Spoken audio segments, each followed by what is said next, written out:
माननीय सभापति महोदय जी, आज सदन में उभयलिंगी व्यक्ति अधिकारों का संरक्षण संशोधन विधेयक 2026 पर अनेक माननीय सदस्यों के द्वारा जो महत्वपूर्ण बिंदु यहां पर उठाए गए, कई महत्वपूर्ण बातें कही गई। मैं सबसे पहले उन सभी माननीय सदस्यों का, एस ज्योतिमणि जी, आनंद भदौरिया जी, डॉक्टर टी सुमति, जून मालिया, डॉक्टर बायरेड्डी शबरी, सुप्रिया सुले, प्रताप चंद सारंगी जी, अरविंद सामंत जी, आलोक कुमार सुमन, नरेश महास्के, गोपाल पड़वी, अभय कुमार सिन्हा, श्याम कुमार बर्वे जी, बलवंत बानखेड़े और कुमारी सुधा, इन सभी माननीय सदस्यों ने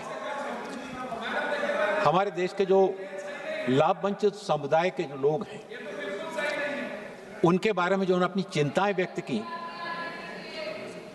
मैं देश के प्रधानमंत्री आदरणीय नरेंद्र मोदी जी के नेतृत्व में जिस तरह से सबका साथ, सबका विकास, सबका विश्वास और विकास में सबका प्रयास, ये हमारी यात्रा का मार्गदर्शक प्रकाश है, हमारे देश का सपना और आशा है। हमारे प्रधानमंत्री आदरणीय नरेंद्र मोदी जी के नेतृत्व में हमारी सरकार का गंभीर संकल्प भी है। पिछले 11 वर्षों में उनके योग्य मार्गदर्शन में एनडीए की सरकार ने इस क्षेत्र में बिना थके काम किया है और एक सशक्त, अधिक खुशहाल और विकसित भारत बनाने के लिए पूरी तरह से अपने आप को समर्पित किया है। हमारा संकल्प एक आधुनिक, करुणामय और समावेशी समाज बनाने का है, जहां शिक्षा, स्वास्थ्य सेवा और न्यूट्रिशन एक अधिकार हो। एक ऐसा देश जहां हर युवा, बच्चा, वृद्ध, महिलाएं, पुरुष, गरीब और जरूरतमंद अपने गुणों को समान रूप से पहचान सकें और सम्मान और गरिमा के साथ में जी सकें।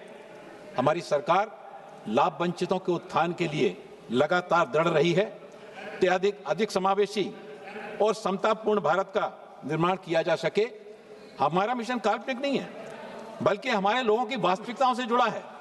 समाज की कठिनाइयों को समझना, उनकी आशाओं और चिंताओं को समझना और उनका समाधान करना, ये हमारा फर्ज है।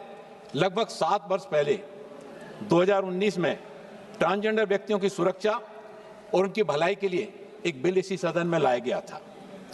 अब एक संशोधन प्रस्तुत किया जा रहा है जिसमें संवेदनशील और जटिल प्रावधानों में बदलाव करके केवल उन लोगों को सुरक्षा देने के लिए प्रावधान लाए हैं जो अपनी जैविक स्थिति के कारण गंभीर सामाजिक बहिष्कार का सामना करते हैं, जिसमें उनकी स्वयं की कोई गलती नहीं होती, कोई इच्छा नहीं होती है। कानूनी अधिकार देने के साथ यह कानून सम्मान और गरिमा भी प्रदान करता है। हम चाहते हैं कि ट्रांसजेंडर लोग समानता के साथ जिएं, उन्हें भी वही अधिकार मिले जो बाकी लोगों को मिलते हैं। भारत ने इस क्षेत्र में कई पश्चिमी देशों की तुलना में तेजी से आगे बढ़ा है, काफी काम इस क्षेत्र में किया है। ये कदम समाज के सभी वर्गों की मदद करने के हमारे व्यापक प्रयास का हिस्सा है, विशेष रूप से उन लोगों को जो पीछे छूट गए हैं, जिससे सभी को उनका उचित स्थान मिल सके। माननीय सभापति महोदया जी, प्रस्तावित संशोधन इस अधिनियम के कार्यान्वयन के लिए अत्यंत महत्वपूर्ण है। यह अत्यंत सर्वोपरि महत्व का विषय है। इस अधिनियम का उपयोग केवल उन्हीं लोगों के हित में किया जाए जिन्हें वास्तव में ऐसी सुरक्षा की आवश्यकता है। माननीय सदस्यों के द्वारा जो बात कही जा रही थी, उनके द्वारा भी यही प्रतिध्वनि निकल के आ रही थी कि वो भी ट्रांसजेंडर समुदाय के, उनके हित में, उनके वेलफेयर में अपनी बात कहना चाहते थे। और ये जो है ना, ये सामूहिक रूप से लगभग, चाहे पक्ष की ओर से हो चाहे विपक्ष से, ये प्रतिध्वनि सबकी सामूहिक रूप से निकल के आ रही थी। उचित कानूनी मान्यता के अभाव के कारण ट्रांसजेंडर व्यक्तियों को हमेशा से सामाजिक समस्याओं और गंभीर सामाजिक बहिष्कार का सामना करना पड़ता है। हमारा प्रयास और दृष्टिकोण हमेशा से यही रहा है कि ट्रांसजेंडर व्यक्तियों को कानूनी मान्यता प्रदान की जाए और उनकी सुरक्षा के लिए एक व्यवस्था स्थापित की जाए। उसी दृष्टि से यह महत्वपूर्ण संशोधन लाया गया है, जहां कुछ लोग इस बात से सहमत हो सकते हैं कि मौजूदा अधिनियम पर्याप्त है, वहीं कुछ लोग ट्रांसजेंडरों के प्रति सरकार के उद्देश्यों की आलोचना भी कर सकते हैं, प्रश्न चिन्ह भी खड़ा कर सकते हैं। और ये स्वाभाविक है, लोकतंत्र में ये स्वाभाविक है ये कि विपक्ष ने अपनी बात जो है ना, विपक्ष ने अपनी बात रखना चाहिए। और जैसा कि हमारे संसदीय कार्य मंत्री किरण रिजिजू ने जब इस बिल पर चर्चा आरंभ हुई तो उन्होंने इस बात को कहा था कि आप अपनी बात रखिए, आप अपनी बात रखने के बाद आप हमसे, पप्पू जी आपसे भी हम बात कर लेंगे, आपकी बातों को भी सुन लेंगे। यह विधेयक ऐसी ही असुरक्षाओं का समाधान करने और दर्शाने के लिए है कि सरकार उन लोगों की रक्षा करने के लिए उद्देश्य रखती है जो पूरी तरह से प्रतिबद्ध हैं, जो जैविक स्थिति के कारण गंभीर सामाजिक समस्याओं का बहिष्कार का सामना करते हैं और जिसमें उनकी कोई गलती या इच्छा नहीं होती है। माननीय सभापति महोदय जी, हमारा संविधान एक जीवंत आलेख है, यह जीवंत आस्था और जीवंत दर्शन का मूर्त रूप है, यह जनता की इच्छाओं का प्रतिबिंब है, यह देश का कानून है। हमारा संविधान मात्र एक कानूनी आलेख नहीं, यह लोगों की आशाओं और आकांक्षाओं का प्रतिनिधित्व करता है। इसी भावना के साथ में एक दशक पूर्व सर्वोच्च न्यायालय ने यह आदेश दिया था कि ट्रांसजेंडर व्यक्तियों की लैंगिक पहचान को मान्यता न देना संविधान के अनुच्छेद 14 और 21 का उल्लंघन है। आज हमें एक स्वतंत्र राष्ट्र के रूप में यह सुनिश्चित करना होगा कि भारत के किसी भी नागरिक को उसकी पहचान विरासत या जन्म के आधार पर फिर कभी कलंकित न किया जाए और न ही उसके साथ में किसी तरह का भेदभाव हो। हमारा संविधान सभी को समानता, स्वतंत्रता और गरिमा की गारंटी देता है।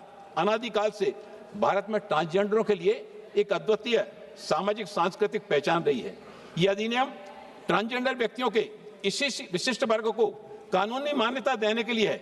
ट्रांसजेंडर गंभीर सामाजिक समस्याओं का सामना करते हैं, इसलिए उनके सुरक्षा के लिए एक व्यवस्था स्थापित की गई है। संविधान यह सुनिश्चित करता है कि कानून का उपयोग केवल उन्हीं के लिए हो या उन्हीं के हित में काम करे जिन्हें वास्तव में ऐसी सुरक्षा की आवश्यकता है। माननीय सभापति महोदय जी, वर्तमान विधेयक इस बात का पुख्ता आश्वासन है। मैं सदन को आश्वस्त करना चाहता हूं कि ट्रांसजेंडरों को कानूनी मान्यता मिलती रहेगी और उनके अधिकार पूरी तरह से सुरक्षित रहेंगे। यह अधिनियम हमारी सामूहिक अंतरात्मा की अभिव्यक्ति है। यह ट्रांसजेंडरों को सक्षम बनाने वाला है, सशक्त बनाने वाला है और समुदाय को उसको गौरव लौटाने का प्रयास है जिसे लंबे समय से हाशिए पर रखा गया था। सदियों से ट्रांसजेंडर लोगों को बहिष्कार, भेदभाव और हिंसा का सामना करना पड़ा है। सामाजिक बहिष्कार केवल अधिकारों से वंचित नहीं करता बल्कि ये गहरा आघात होता है उनके लिए। यह व्यक्तियों से उनका आत्मविश्वास, उनके अवसर और समाज में उनका उचित स्थान छीन लेता है। कोई भी कानून या कल्याणकारी योजना तब तक सफल नहीं हो सकती है जब तक कि इस आघात का समाधान न किया जाए। इसका असली समाधान माननीय सभापति महोदय जी सामाजिक समावेश में निहित है। जब ट्रांसजेंडर लोगों को स्कूलों में, कार्यस्थलों में, सार्वजनिक कार्यक्रमों में, जीवन में उनका स्वागत किया जाता है तो वे न केवल अपराध और शोषण से सुरक्षित रहते हैं बल्कि उन्हें राष्ट्र की प्रगति में भी योगदान देने का अवसर मिलता है। समावेशन जीवन को बदल देता है। यह भय की जगह आशा, कलंक की जगह गरिमा और अकेलेपन की जगह अपनेपन की भावना को लाता है। मैं इस संबंध में एक विशेष घटना को उल्लेख करना चाहता हूं। 26 जनवरी 2026, माननीय सभापति महोदय जी, 26 जनवरी 2026 का वो दिन मुझे आज भी याद आ रहा है जब देश के पंतप्रधान आदरणीय नरेंद्र मोदी जी की संवेदनशीलता के अनुरूप कि सब समाज को लिए साथ में आगे है बढ़ते जाना। समाज की सबसे अंतिम पंक्ति के छोर को भी जब गणतंत्र दिवस का राष्ट्रीय आयोजन का जब कार्यक्रम किया जाता है तो देश के 15 राज्यों से लगभग 60 ट्रांसजेंडरों को सम्मान के साथ में उस कार्यक्रम में बुलाया जाता है। मेरे घर में प्रातःकाल उनको बुला करके उनके वहां पर जाने के प्रवेश पत्र बनवा के उनको स्वल्पाहार करा के जब उनको सम्मान के साथ में जब उनको ले जाया जा रहा था, उनकी आंखों से आंसू आ रहे थे, उनकी पलकें भीगी हुई थी कि आजादी के बाद किसी प्रधानमंत्री के द्वारा पहली बार इस तरह से समाज के सबसे अंतिम छोर के व्यक्तियों को उनको बुला करके गणतंत्र दिवस के आयोजन में उपस्थित होने का उनको अवसर मिला। ऐसे ही अवसरों को बढ़ाने की आवश्यकता है और केवल ये कदम केवल भदौरिया जी, ये कदम केवल यही नहीं रुके। आप NISG की बिल्डिंग में द्वारका में कभी आइए। मैं अपने समिति के समय माननीय चेयरमैन से भी कहना चाहता हूं कि आप NISG में द्वारका में आइए। समाज कल्याण विभाग की जो सामाजिक न्याय अधिकारिता मंत्रालय का जो भवन है, उस भवन में जो कैंटीन चल रही है वो ट्रांस कैंटीन चल रही है, वो ट्रांसजेंडर के द्वारा चलाई जा रही है। मैं अपने सभी चेयरमैन से कहना चाहता हूं आप लोग एक बैठक का आयोजन वहां पर तो कीजिए, अपनी कमेटियों का आयोजन वहां पर कीजिए और देखिए वहां पर ट्रांसजेंडर्स के द्वारा कितने स्वादिष्ट सामान खाद्य पदार्थ वहां पर बनाए जा रहे हैं। जब आप वहां पर जाएंगे, उनके साथ बैठेंगे, आपको भी लगेगा कि हम जो ट्रांसजेंडर की बात केवल एक दिन सदन में आज यहाँ पर चर्चा हो रही है, केवल एक दिन के माध्यम से नहीं, ये लगातार इस प्रयासों को करने की आवश्यकता है। दूर नहीं, doctor Bhimrao Ambedkar international centre आप आइए। Doctor Bhimrao Ambedkar international centre में वहां पर जो सोविनियर शॉप चल रही है सभापति महोदय जी, उस सोविनियर शॉप को चलाने वाला भी हमारा एक ट्रांस समुदाय का व्यक्ति वहां पर है। ऐसे ही प्रयासों से, ऐसे ही असली समाधान सामाजिक समावेश की दिशा में जब कदम आगे बढ़ाए जाते हैं, तो देश के पंतप्रधान आदरणीय नरेंद्र मोदी जी जो बात कहते हैं, एनडीए की सरकार जो इस दिशा में लगातार अपने कदमों को दृढ़ता के साथ में आगे बढ़ा रही है, ट्रांसजेंडर समुदाय के लिए हम केवल कहते नहीं हैं बल्कि करके भी बताते हैं। और हम आगे चलकर उन प्रयासों को भी बताएंगे कि 2019 के बाद जिस तरह से एनडीए की सरकार ने ट्रांसजेंडर समुदाय के कल्याण के लिए जो अपने प्रगतिशील कदम उठाए, उसके परिणाम स्वरूप इनके लिए किस तरह से कार्य किए गए। मैं आपसे कहना चाहता हूं कि सशक्तिकरण कोई दान नहीं है बल्कि न्याय है। सामाजिक समावेशन कोई वैकल्पिक विषय नहीं बल्कि एक अनिवार्य आवश्यकता है। ट्रांसजेंडरों की रक्षा करना केवल उन्हीं से जुड़ा हुआ विषय नहीं है बल्कि यह गणतंत्र की नैतिक शक्ति का भी प्रतीक है। माननीय सभापति महोदया जी, समाज के हाशिए पर खड़े वर्ग को मुख्य धारा में लाना कहने में जितना आसान है, करने में उतना ही कठिन होता है। इसके लिए दूरदर्शी, दृढ़ संकल्प और निरंतर प्रयासों की आवश्यकता होती है। मोदी सरकार इस वास्तविकता को बदलने में पिछले एक दशक से उन लोगों के उत्थान के लिए विशेष प्रयास किए गए जो पीछे रह गए हैं, चाहे वह शिक्षा की बात हो, स्वास्थ्य सेवा की बात हो, आवास की बात हो, सामाजिक न्याय के उपायों से हो। ये प्रयास केवल कागजों तक सीमित नहीं रहे। हमारे कई मित्रों ने कहा कि सरकार ने केवल, अब हमारे अभय कुमार सिन्हा जी चले गए, उन्होंने कहा कि घोषणाएं तो बहुत हुई लेकिन वो कागजों पर सिमट के रह गई। ये केवल कागजों तक सीमित नहीं रहे बल्कि इन्होंने वास्तविकता में परिणाम भी दिखाए हैं। स्वच्छ भारत मिशन के अंतर्गत 11 करोड़ से अधिक शौचालयों को निर्मित किया गया। प्रधानमंत्री आवास योजना में 3 करोड़ से अधिक घर स्वीकृत किए गए। प्रधानमंत्री जनधन योजना में 50 करोड़ से अधिक खाते खोले गए। आयुष्मान भारत योजना में 30 करोड़ से अधिक आयुष्मान कार्ड जारी किए गए। प्रधानमंत्री सुरक्षा बीमा योजना में 51 करोड़ से अधिक नागरिकों का अभिनंदन हुआ। प्रधानमंत्री जीवन बीमा योजना में 23 करोड़ से अधिक नागरिकों का सम्मेलन हुआ। हमने आप लोगों की बात सुनी, जरा आप लोग भी सुनिए। प्रधानमंत्री उज्ज्वला योजना में 10 करोड़ से अधिक कनेक्शन दिए गए। प्रधान सम्मान निधि में 11 करोड़ से अधिक किसानों को किसान सम्मान निधि दी गई। ये हमारे प्रयास केवल कागजों तक नहीं सिमटे रहे, इनको जमीनी धरातल पर उतारने का काम सरकार के द्वारा किया गया। माननीय सभापति महोदया, इस विधेयक के माध्यम से पहली बार दंडात्मक विधेयक प्रावधान का भी इसमें किया गया। बहुत सारे दंडात्मक प्रावधान जोड़े गए। 2019 के अधिनियम की मौजूद व्यवस्था के अंतर्गत ट्रांसजेंडर व्यक्तियों के साथ में भेदभाव और दुर्व्यवहार को प्रतिबंधित किया गया था, जिसमें केवल सामान्य विसंगतियों को संबोधित किया गया था और अधिकतम 2 वर्ष का कारावास उसमें प्रावधान था। सभी सकारात्मक प्रयासों के बावजूद ट्रांसजेंडर व्यक्तियों की संवेदनशीलता को नजरअंदाज नहीं किया जा सकता। किसी भी तरह का प्रलोभन, छल या उकसावा जो किसी व्यक्ति या बच्चे को ट्रांसजेंडर पहचान अपनाने, धारण करने या बाहरी तौर पर प्रदर्शित करने के लिए मजबूर करता है, तब एक दंडनीय अपराध होगा। विधेयक की धारा 18 के खंड ई से एस तक जो अधिनियम में दंडात्मक प्रावधानों को सम्मिलित करता है, अभूतपूर्व है। बच्चे हमारे राष्ट्र के भविष्य की नींव हैं। यही वो सपने, आशाएं और संभावनाएं हैं जो आने वाले कल के समाज को आकार देंगे। बच्चों के विरुद्ध किसी भी अपराध को कभी भी सहन नहीं किया जा सकता।